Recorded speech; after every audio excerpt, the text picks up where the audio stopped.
ভুল করে বাংলাদেশ সীমান্তে ঢুকে যাওয়া ভারতীয় মৎস্যজীবীদের ওপর অমানবিক অত্যাচারের ঘটনার প্রতিবাদ বালুরঘাটে। কাকদ্বীপের মৎস্যজীবীদের পাশে দাঁড়াতে এদিন বালুরঘাটের বিভিন্ন এলাকা সহ দক্ষিণ দিনাজপুর জেলা প্রশাসনিক ভবনের প্রাচীরে পোস্টার সাটানো হয় উত্তরবঙ্গ মৎস্যজীবী ফোরামের পক্ষ থেকে। উত্তরবঙ্গ মৎস্যজীবী ফোরামের দক্ষিণ দিনাজপুর জেলা কোঅর্ডিনেটর বিশ্বজিৎ বসাক জানান, কাকদ্বীপ সহ বিভিন্ন এলাকার মৎস্যজীবীরা প্রত্যর্পণের মাধ্যমে দেশে ফিরেছেন। তাদের ওপর অমানবিক অত্যাচার করা হয়েছে বাংলাদেশে।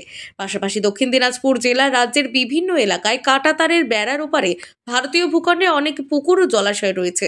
সেসব জায়গায় মৎস্যজীবীদের মাছ চাষে বাধা, মাছ ধরে নিয়ে যাওয়ার ঘটনা ঘটেছে।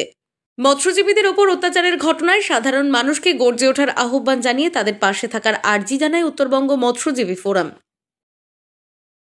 দেখুন, পরশু দিনকে একটা বন্দি প্রত্যর্পণ চুক্তি হয়েছে, প্রত্যর্পণ হয়েওছে হলদিয়ার পাশে।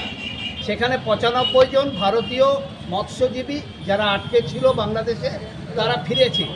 তারপরে তাদের দিকে তাকানো যাচ্ছে না, খুঁড়িয়ে খুঁড়িয়ে হাঁটছে, কোমর পর্যন্ত তাদের প্রায় অবশের মতো অবস্থা।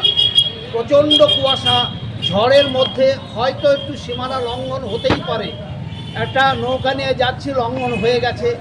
এমনভাবে বাংলাদেশ বর্ডার গার্ড, বিজিবি, তারা উপকূল বাহিনী, তারা এমনভাবে তাদেরকে আটকে দিচ্ছে, আটকে দিয়ে প্রচণ্ড মারধর, কোমর থেকে বড় বড় বাঁশ দিয়ে, লোহার রড দিয়ে তাদের উপরে অত্যাচার, জেলখানাতে অত্যাচার, এগুলো মেনে নেওয়া যায় না। অমানবিক ব্যাপার। এই অত্যাচারের বিরুদ্ধে আমরা গোটা জেলার মানুষকে বলছি, গর্জে উঠুন। তাই পোস্টারটা আমরা লাগিয়েছি।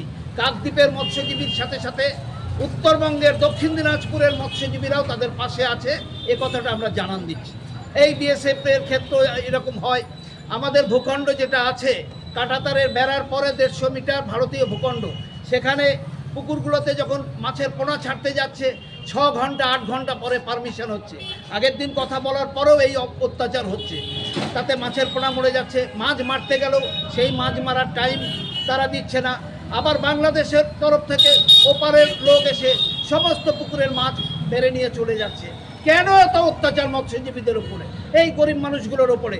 তাই তাদের উপরে অত্যাচারের বিরুদ্ধে গোটা দেশের মানুষকে, রাজ্যের মানুষকে, দক্ষিণ দিনাজপুরের মানুষকে গর্জে ওঠার কথা আমরা বলছি।